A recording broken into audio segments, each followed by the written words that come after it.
Las llaves del poder. Llave 7. El reposo. Un profundo tema de meditación en las Sagradas Escrituras se encuentra en este breve versículo. En vano madrugan ustedes y se acuestan muy tarde para comer un pan de fatigas, porque Dios concede el sueño a sus amados. Salmo 127:2. Hay tres elementos en la vida del hombre que, aun cuando existen desde siempre como carga negativa, se han agudizado en forma extraordinaria durante esta edad que ya se llama posmoderna. Estos tres elementos fueron enumerados precisamente desde la antigüedad por la Biblia. El hombre se levanta de madrugada, se va tarde a reposar y come pan de fatiga. Tanto madrugón, tanto afán durante el día solo para vivir intranquilo y comer mal, para ser un amargado y dañar la calidad de la vida. De un modo u otro, somos todos víctimas de la agenda, del celular, del internet y algo más, de la úlcera gástrica. Al hombre posmoderno, a medida que le sangra el colon, le sangra también el corazón. Somos una sociedad tan enferma que nuestra prioridad es el trabajo. A nadie le importa la familia, ni la mujer, ni los hijos, ni la recreación sana, ni los deportes, ni los placeres que vienen de la naturaleza, ni la iglesia. A todo el mundo lo único que le importa es trabajar. El trabajador se levanta de madrugada, a toda velocidad, se viste en la oscuridad para no despertar a la esposa, y por eso combina calcetín amarillo con rojo y mete el botón en el ojal equivocado. Es laboradicto, adicto al trabajo. La adicción al trabajo, demostrado incluso por la psicología, puede llegar a ser más destructiva en muchos casos que la adicción a las drogas o al alcohol. Estos tipos de hoy viven para trabajar y no trabajan para vivir. El ejecutivismo del mundo actual ha hecho del trabajo un dios. Las escrituras nos instan a amar a Dios con todo el corazón, con toda el alma, con toda la mente y con todas las fuerzas. Y lo que esta gente hace es amar su trabajo con todo el corazón, con todo el alma, con toda la mente y con todas sus fuerzas. La conclusión es fácil, directa y sencilla. El trabajo es su Dios. No han digerido la última parte del versículo que leímos. Dios concede el sueño a quienes ama. Qué delicia es saber que Dios nos ama y nos permite dormir tranquilos. El creyente no tendrá sobresaltos por levantarse a la mañana de carrera para ganarle a la hora pico y cosas así, sino que se levantará de mañana a orar, trabajará durante el día normalmente y dormirá tranquilo por la noche. La herramienta que el Señor quiere que ahora metamos al llavero es la llave del reposo. Cualquiera pensaría que se trata de un asunto puramente sociológico. No es sociológico, no lo es teológico. No es material, sino profundamente espiritual. Y siendo el reino de Dios tan activo, ¿por qué hablar de descansar? Porque a mayor actividad, mayor reposo. Intentaremos una puntualización que nos permita comprender la importancia de este tema. Dios reposó. Asombra constatarlo, el Dios eterno fue el primer trabajador y el primero que también descansó. Así quedaron terminados los cielos y la tierra y todo lo que hay en ellos. Al llegar al séptimo día, Dios descansó porque había terminado la obra que había emprendido. Génesis 2, 1, 2. Dios mismo destinó el séptimo día para descansar. He aquí algo que mucha gente no ha entendido. El reposo fue instituido por Dios. Dios bendijo el séptimo día y lo santificó, porque en ese día descansó de toda su obra creadora. Versículo 3. El séptimo día además fue santificado por el reposo divino. ¿Por qué reposó Dios? Porque es trabajador. El propio Jesús, ya en el Nuevo Testamento, en un diálogo con los fariseos, les dice algo sorprendente. Hasta ahora mi Padre trabaja y yo trabajo. El reposo existe porque existe el trabajo y Dios es el primer trabajador. El trabajo no es un castigo. Hay populares imprecisiones que tienen a la especie humana sumida en gran miseria. Nuestra mentalidad latinoamericana contiene un maldito odre viejo, una viciada manera de pensar según la cual Dios instituyó el trabajo como un castigo por el pecado. Esa es una astuta mentira del diablo. A todos en Latinoamérica y el Caribe nos fascina, a propósito de temas laborales, el merengue dominicano que dice: a mí me llaman el negrito del batey, porque el trabajo para mí es un enemigo. El trabajar yo se lo dejo todo al buey, porque el trabajo lo hizo Dios como castigo. Al hablar así, estamos cometiendo un despropósito. El trabajo no es un castigo, sino una bendición. Dios no sería un trabajador si el trabajo fuera un castigo. Dios no habría dado ejemplo de trabajo si esto fuera algo malo, si trabajo significara maldición. Afirmar que el trabajo es resultado del pecado constituye una completa falsedad doctrinaria, como es fácil leerlo en la Biblia. Aún no había ningún arbusto del campo sobre la tierra, ni había brotado la hierba, porque Dios el Señor todavía no había hecho llover sobre la tierra, ni existía el hombre para que la cultivara. Génesis 2:5. Aún antes de crear al hombre, Dios ya tenía diseñado que su criatura trabajara la tierra. Por lo tanto, el trabajo no es resultado de algo malo que el hombre hizo, sino que Dios ya había pensado, planificado y diseñado que hubiera hombre sobre la tierra para que la labrara, para que trabajara en ella. Seamos sabios para leer las Sagradas Escrituras. Antes de Adán, Dios ya tenía perfectamente redactado su contrato laboral. ¿De dónde proviene entonces la negativa idea de una penalización por el trabajo? Al hombre le dijo: por cuanto le hiciste caso a tu mujer y comiste del árbol del que te prohibí comer, maldita será la tierra por tu culpa. Con penosos trabajos comerás de ella todos los días de tu vida. La tierra te producirá cardos y espinas, y comerás hierbas silvestres. Te ganarás el pan con el sudor de tu frente, hasta que vuelvas a la misma tierra de la cual fuiste sacado, porque polvo eres y al polvo volverás. Génesis 3, 17 al 19.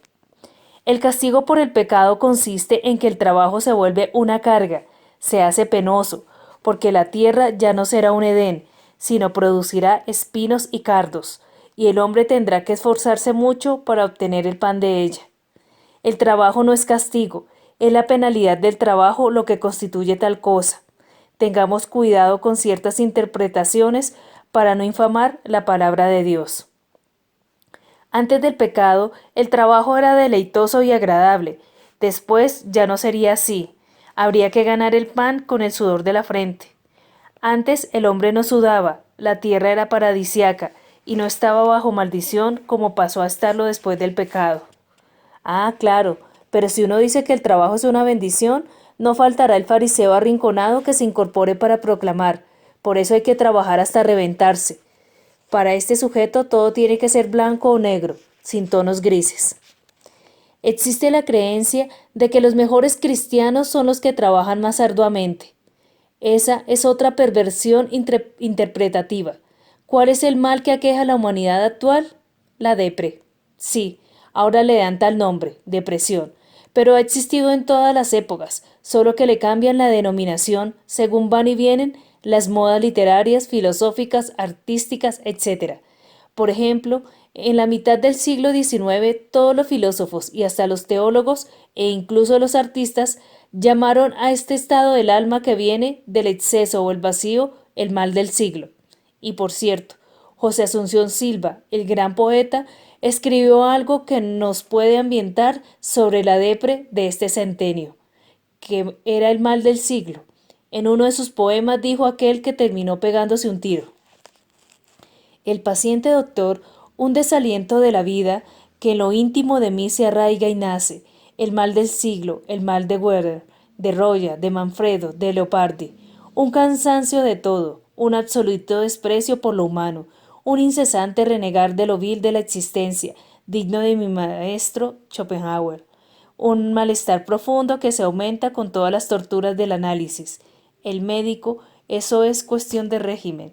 Camine de mañanita, duerma largo, báñese, coma bien, beba bien, cuídese mucho, lo que usted tiene es hambre. En Inglaterra, durante el ocaso del romanticismo, ese bajón recibe el nombre de spleen.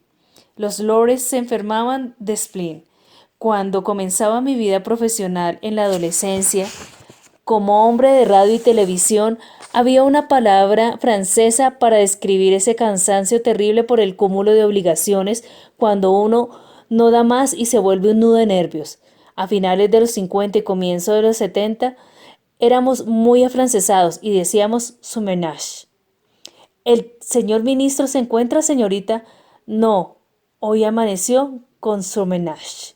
En esa época de intelectualismo depravado, ese signo de hombre ansioso recibió la filosófica definición de angustia existencial. En los 70 nos volvimos gringófilos y ya no decíamos ni el mal del siglo, ni spleen, ni sumernage, ni angustia existencial, sino que entonces usamos otro nombre, estrés. Era decir, in stress. Hoy, pues, finalmente nos hallamos en la edad depresiva. La congoja humana se llama depresión. La gente light dice con pereza, depre. Es una soberana equivocación el que uno tenga que vivir una vida infeliz y comer pan de dolores, como dice el Salmo, solo por vivir trabajando. Eso es el mal del siglo, el spleen, el surmenage, el estrés, la depre o lo que quieran llamarlo en la próxima edad. Para un cristiano genuino, el trabajo es una bendición. El descanso es un mandamiento. Debo declarar explícitamente, esto no es opcional, no es si quieres descansar, no es si te da la gana reposar. Ten cuidado, porque los cielos y la tierra pasarán, mas mis palabras jamás pasarán. Hay mandamientos que se dieron en 2 palabras, no mates, no robes. Hay mandamientos que se dieron en 3 palabras, no cometas adulterios. Hay mandamientos que se dieron en 9 palabras, no des falso testimonio en contra de tu prójimo. Hay mandamientos que se dieron en 25 palabras. Honra a tu padre y a tu madre, para que disfrutes de una larga vida en la tierra que te da el Señor tu Dios. Pero mira cuántas palabras emplea Dios para hablar del reposo. Acuérdate del sábado para consagrarlo. Trabaja 6 días y haz en ellos todo lo que tengas que hacer, pero el día séptimo será un día de reposo para honrar al Señor tu Dios. No hagas en ese día ningún trabajo, ni tampoco tu hijo ni tu hija, ni tu esclavo ni tu esclava, ni tus animales, ni tampoco los extranjeros que vivan en tus ciudades. Acuérdate de que en 6 días hizo el Señor los cielos y la tierra, el mar y todo lo que hay en ellos, y que descansó el séptimo día. Por eso el Señor bendijo y consagró el día de reposo. Éxodo 20, 8, 11. Ni siquiera me tomaré el trabajo de contar cuántas palabras utiliza el Señor para dar el mandamiento del reposo, pero según pienso, debe haber alguna razón para que las instrucciones sean tan minuciosas al respecto, porque nada hay de desechar ni caprichoso en la palabra de Dios. Cuando surgió a principios del siglo el sistema marxista-leninista en Rusia, se cometieron algunos errores, aunque el origen del asunto era sano, buscar la justicia social. Fue suprimido, por ejemplo, el día de descanso. Los gobernantes juzgaron como inconsecuente que la gente tuviera un día en que no hacía nada. ¿Qué pasó? Sorprendentemente, la productividad se vino al suelo y después de grandes estudios y variados laboratorios, el materialismo dialéctico llegó a la conclusión de que así como las máquinas puramente materiales necesitan reposo, la máquina biológica, el hombre, lo requiere también. Eso se instauró desde el Génesis por Dios nuestro Señor. Al restablecerse en la Unión Soviética el día de reposo, la productividad volvió a crecer. Y aunque los legalistas preparen sus guijarros para lapidarme, no es pecado aprovechar el reposo que el Señor nos da. Entre los judíos se estableció el sábado. ¿Por qué? El nombre propio del día viene de la palabra hebrea Shabbat. No es el nombre de un día, quiere decir simplemente reposo. Por eso ellos terminaron por llamar el séptimo día de la semana Shabbat, es decir, sábado, porque era el día de reposo. Pero eso no significa que en determinadas sociedades las circunstancias indiquen algunas variantes y que los cristianos nos pongamos en contravía de la legalidad solo para sentirnos ante Dios mejor aprobados, porque somos unos buenos fariseos laboradictos. La naturaleza debe reposar. Un tema como para los ecólogos. Digamos con claridad, de una vez por todas, que hay también ecología cristiana, aunque casi toda la ecología actual sea pagana, orientada por la nueva era. Durante 6 años sembrarás tus campos, podarás tus viñas y cosecharás sus productos, pero llegado el 7.º año, la tierra gozará de un año de reposo en honor al Señor. No sembrarás tus campos, ni podarás tus viñas, no segarás lo que haya brotado por sí mismo, ni vendimiarás la uva de tus viñas no cultivadas. La tierra gozará de un año completo de reposo. Sin embargo, de todo lo que la tierra produzca durante ese año sabático, podrán comer no solo tú, sino también tu siervo y tu sierva, el jornalero y el residente transitorio entre ustedes. También podrán alimentarse tu ganado y los animales que haya en el país. Todo lo que la tierra produzca ese año será solo para el consumo diario. Levítico 25, 3 al 7. Una orden expresa de Dios a los israelitas que, de haberse cumplido, habría hecho inocua la nueva ciencia que llaman ecología. ¿Qué fue lo que realmente pasó? La tierra nunca reposó. El Señor ordena 6 años continuos de labores, pero el hombre, la bestia y la tierra tienen que descansar el 7.º año. Es reposo para la tierra. Los animales podrán comer libremente, no serán obligados a trabajar durante todo ese año. De alguna manera, los judíos trajeron esa costumbre a Occidente y en cierta medida se está practicando. Las personas que dirigen grandes compañías o empresas descansan el 7.º año, el famoso año sabático. Observemos el principio bíblico. Cada 6 días, un día. Cada 6 años, un año.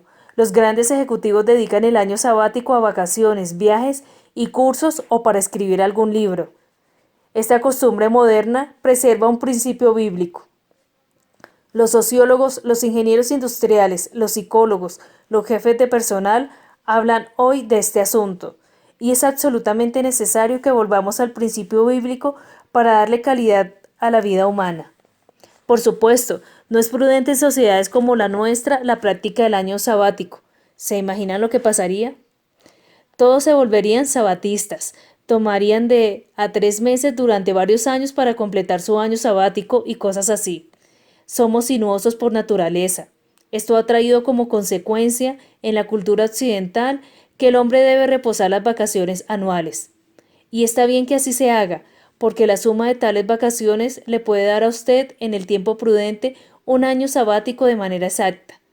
La observación pertinente es: el reposo está establecido por Dios para el individuo y para la naturaleza. Cada 6 días, un día. Cada 6 años, un año.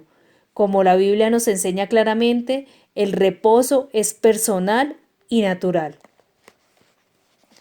El reposo es para toda la sociedad. Según la Biblia, no solo debemos reposar individualmente, sino hacerla como comunidad, como grupo, como conjunto, como sociedad. El descanso no es solamente para personas o individuos. Dios ordenó el descanso comunitario. Si retomamos algunas ideas de la llave de la productividad, veremos cómo, cuando el hombre se sale de los planes de Dios, produce enormes desastres. El barón de Rothschild, por mucho tiempo el banquero más rico del mundo, judío por cierto, dijo algo extraordinario: el interés compuesto es la 8ª maravilla. Tome hoy 100 devaluados pesos colombianos, colóquelos a interés compuesto y cada año duplicará la suma. En 20 años tendrá 50 millones de pesos. Siga con el interés compuesto. En la misma proyección, sin mover un solo centavo, en 30 años usted tendrá la bicoca de 30 billones de pesos. Ese es el interés compuesto. Entre más se usa, más rinde lo que se usa. Pero especialmente en las sociedades capitalistas, el interés compuesto enriquece a unos pocos y empobrece a los más. Sucede en muchos países del mundo y eso es deplorable. El Señor sabía que tal cosa podía suceder y por eso inventó el reposo colectivo. 7 veces contará 7 años sabáticos, de modo que los 7 años sabáticos sumen 49 años y el día 10 del mes 7.º, es decir, el día del perdón, hará resonar la trompeta por todo el país. El año 50 será declarado santo y se proclamará en el país la liberación de todos sus habitantes. Será para ustedes un jubileo, y cada uno volverá a su heredad familiar y a su propio clan. El año 50 será para ustedes un jubileo. Ese año no sembrarán ni cosecharán lo que haya brotado por sí mismo, ni tampoco vendimiarán las viñas no cultivadas. Ese año es jubileo y será santo para ustedes. Comerán solamente lo que los campos produzcan por sí mismos. En el año de jubileo, cada uno volverá a su heredad familiar. Si entre ustedes se realizan transacciones de compraventa, no se exploten los unos a los otros. Tú comprarás de tu prójimo a un precio proporcional al número de años que falten para el próximo jubileo, y él te venderá a un precio proporcional al número de años que queden por cosechar. Si aún faltan muchos años para el jubileo, aumentarás el precio en la misma proporción. Pero si faltan pocos, rebajarás el precio proporcionalmente, porque lo que se te está vendiendo es solo el número de cosechas. No se explotarán los unos a los otros, sino que temerán a su Dios. Yo soy el Señor su Dios. Pongan en práctica mis estatutos y observen mis preceptos, y habitarán seguros en la tierra. La tierra dará su fruto, y comerán hasta saciarse, y allí vivirán seguros. Si acaso se preguntan, ¿qué comeremos en el séptimo año si no plantamos ni cosechamos nuestros productos? Déjenme decirles que en el sexto año les enviaré una bendición tan grande que la tierra producirá como para 3 años. Levítico 25, 8 al 21. 7 semanas de año son 49. El año 50 es el jubileo, de acuerdo con la ley de Dios. Y en este año, ¿qué sucede? El jubileo. ¿En qué consiste? Todas las deudas acumuladas desaparecían. Simplemente no se podrían cobrar más. Eran condonadas.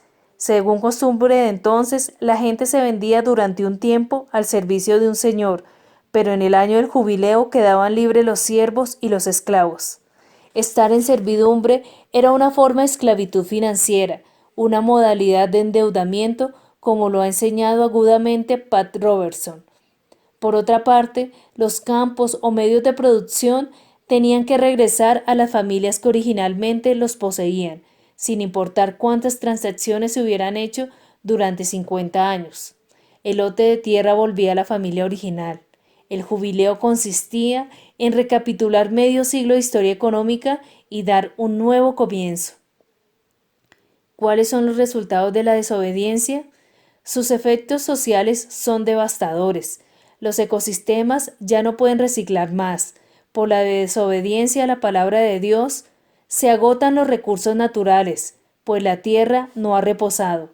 La acumulación del dinero en unas pocas manos hace que los más necesitados se endeuden, y como cada día se tendrán que endeudar más, llegará un momento en que nos hallemos en la gloriosa latinoamericana como está hoy en día, debido al incumplimiento con los planes de Dios.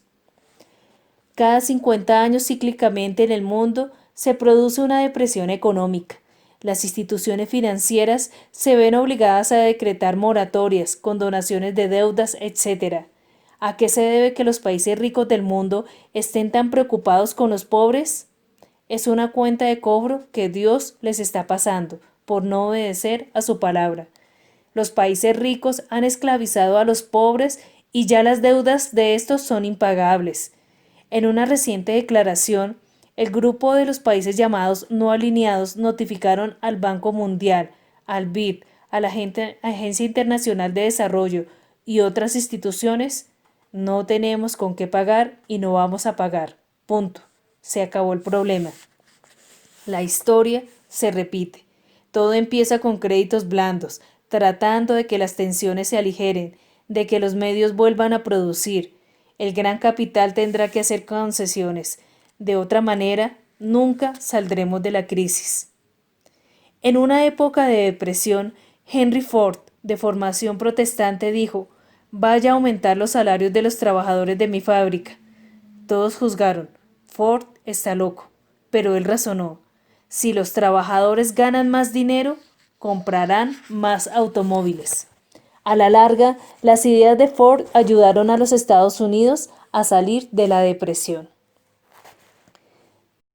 La llave del reposo, un día por semana, un año cada semana de años, el jubileo cada 49 años en el año 50.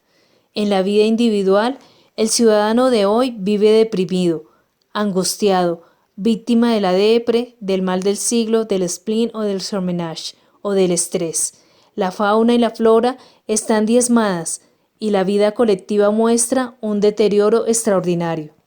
Por la violencia, en el tercer milenio de la era cristiana hay comunidades enteras de desplazados que viven en condiciones más precarias que los hombres de la edad de las cavernas. ¿Por qué pasa esto? Porque hemos recibido un cristianismo equivocado, lleno de desacatos y de falsas interpretaciones. Por eso, la economía es un completo desastre. Personalmente, he sido una persona muy activa. Mi antigua profesión de comunicador social y periodista hizo que me acostumbrara a estar disponible las 24 horas del día, los 60 minutos de cada hora y los 60 segundos de cada minuto. Es por esa causa que a veces pierdo la noción de que no todo el mundo tiene la misma capacidad laboral.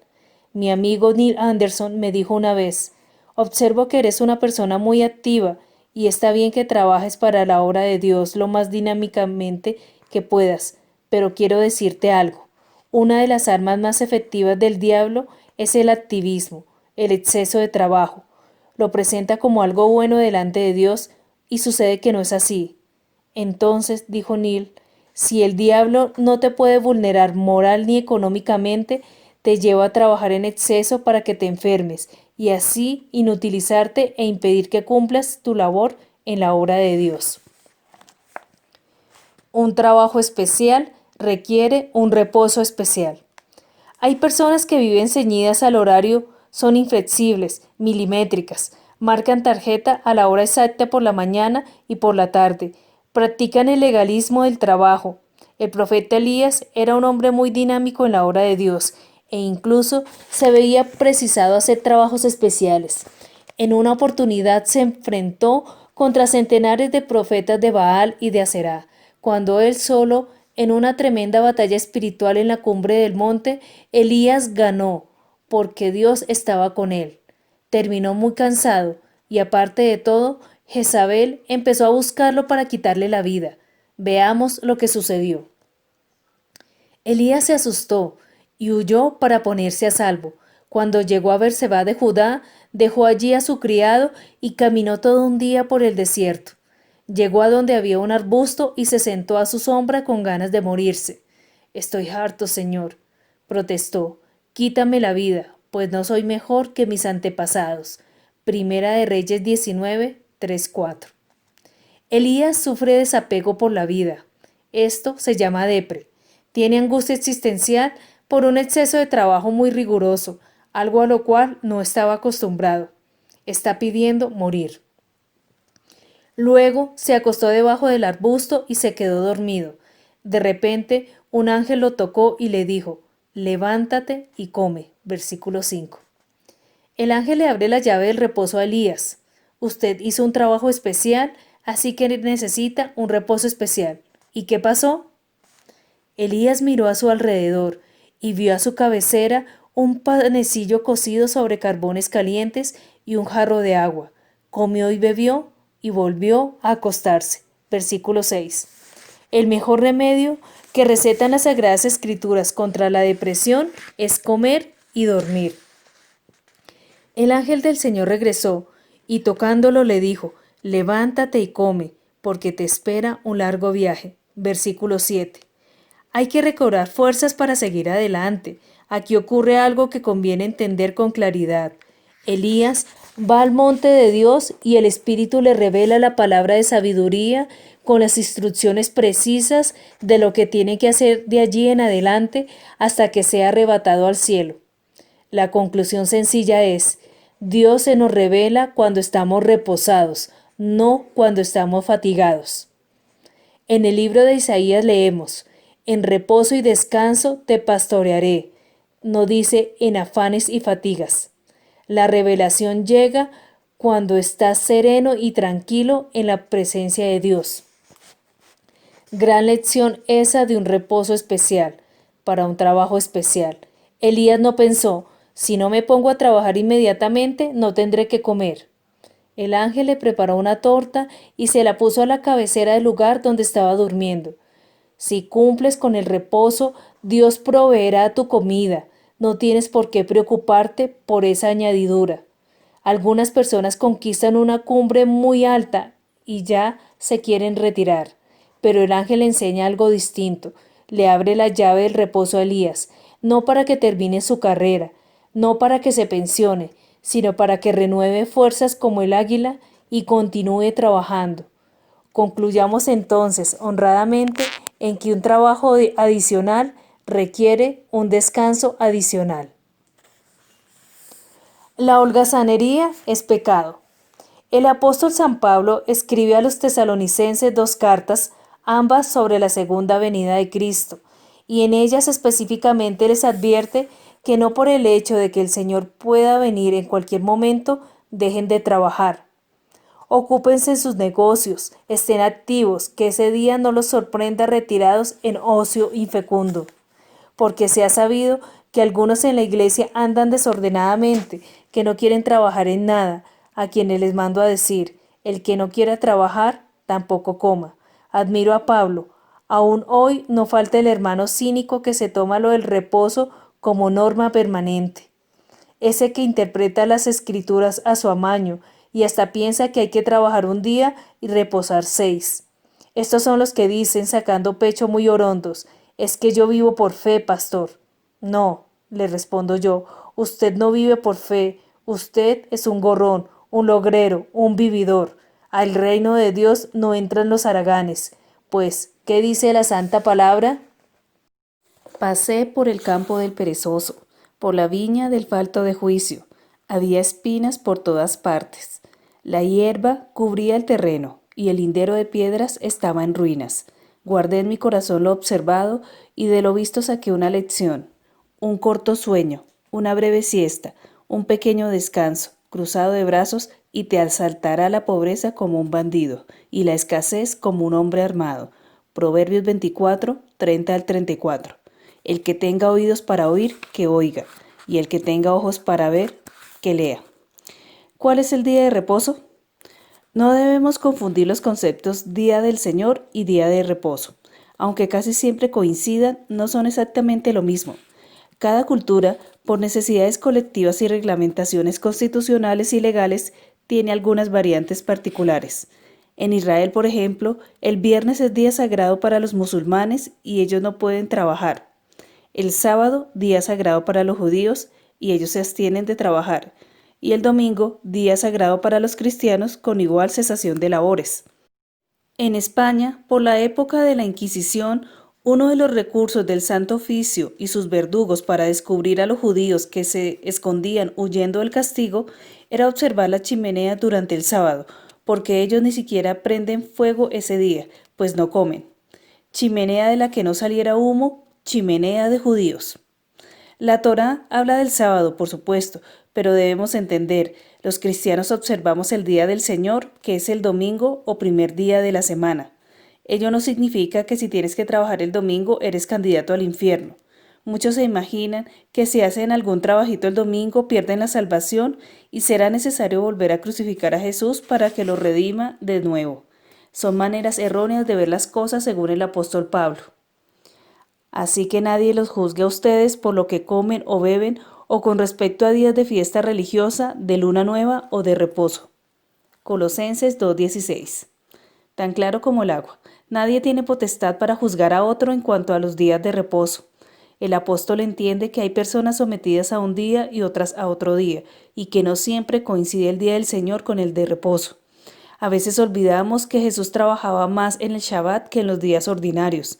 Cuando iba a los templos, venían a él los que iban a ser sanados, los que requerían ser liberados, los que necesitaban oración. El día de reposo, aparte de tales actividades, Jesús predicaba. El sábado es cuando más trabaja un rabino aún hoy en día. Pasando de allí, entró en la sinagoga donde había un hombre que tenía una mano paralizada. Como buscaban un motivo para acusar a Jesús, le preguntaron, ¿está permitido sanar en sábado? Él les contestó, si alguno de ustedes tiene una oveja y en sábado se le cae en un hoyo, ¿no la agarra y la saca? ¿Cuánto más vale un hombre que una oveja? Por lo tanto, está permitido hacer el bien en sábado. Mateo 12, 9 al 12. Cuando la iglesia que pastoreo se iniciaba y llegó de Buenos Aires el pastor Silvano Espíndola, quien fuera estrella de fútbol profesional, a instancias suyas se organizó un campeonato interiglesias de este deporte.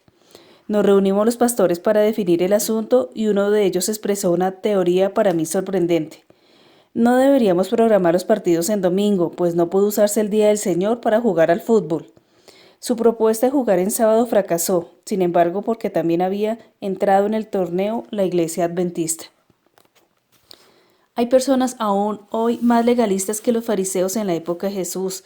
Me imagino lo furioso que se pondrá el Señor porque los muchachos hacen deporte en su día como si el deporte fuera algo corrupto en sí mismo. Tales personas no entienden bien que el día de reposo fue hecho por causa del hombre, no el hombre por causa del día de reposo, como bien lo aclaró Jesús. El día de reposo es para que el hombre se sirva de él, no para que le sirva al día de reposo. Si tienes que trabajar en domingo, la norma neotestamentaria y más exactamente la Paulina dice, debes buscar otro día para reposar, porque trabajarás 6 y descansarás 1. Ese es el mandamiento divino. Cierto que Jesús celebraba el sábado porque era judío sometido a la ley, pero no olvidemos que los apóstoles y los primeros cristianos trasladaron el culto al domingo, primer día de la semana, porque prefirieron honrar al Señor, no el día en que su cuerpo era cadáver, sino el día en que se levantó en gloria y majestad resucitado. El primer día de la semana nos reunimos para partir el pan. Como iba a salir al día siguiente, Pablo estuvo hablando a los creyentes. Hechos 20, 7a. Esta y otras porciones bíblicas nos muestran claramente que la costumbre cristiana primitiva de guardar el domingo. En aquel tiempo, pues, se reunían el primer día de la semana para la cena del Señor y Pablo les daba el sermón. En la mitología romana y en las indoeuropeas en general, el primer día de la semana era consagrado al sol. Por eso, algunos descendientes de los celtas conservan en inglés el nombre Sunday, el día del sol. Los primeros cristianos decidieron llamarlo Dominica, de Domines, Dominus, que es el Señor. El día de reposo ordinario en Occidente es el domingo, y esa práctica no es necesario cambiarla. Sería absurdo, traería muchos traumatismos, y por razones prácticas es muy bueno que coincidan el día de reposo y día del Señor. Reiteramos, sin embargo, si tienes que trabajar el domingo, debes descansar necesariamente por orden de Dios otro día. El propio Jesús dijo que los sacerdotes en el templo profanan el Shabbat y son sin culpa. Yo mismo trabajo intensamente en el día de reposo, por eso he buscado otro, que en mi caso es el lunes para reposar.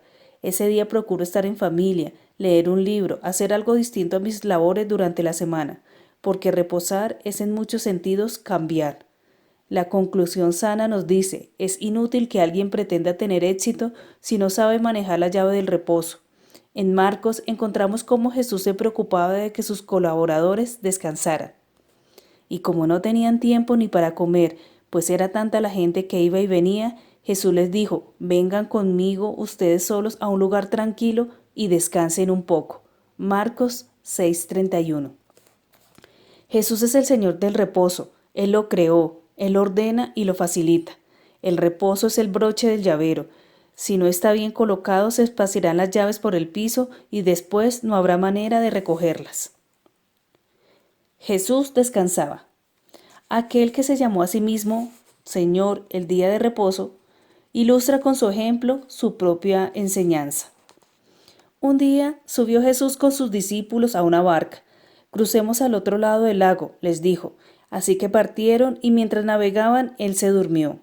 Entonces se desató una tormenta sobre el lago, de modo que la barca comenzó a inundarse y corrían gran peligro. Los discípulos fueron a despertarlo. Maestro, maestro, nos vamos a ahogar, gritaron. Él se levantó y reprendió al viento y a las olas. La tormenta se apaciguó y todo quedó tranquilo. Lucas 8, 22 al 24. ¿Por qué dormía Jesús? Porque estaba cansado. En la orilla había trabajado intensamente. Con todo respeto, el Señor debió pensar de esta manera. Las profecías no dicen que moriré en un naufragio, sino en una cruz, por lo tanto dormiré tranquilo ahora. Todo el tiempo en reposo. La vida cristiana debe consistir, si fuéramos sumisos a las Sagradas Escrituras, en vivir todo el tiempo reposadamente.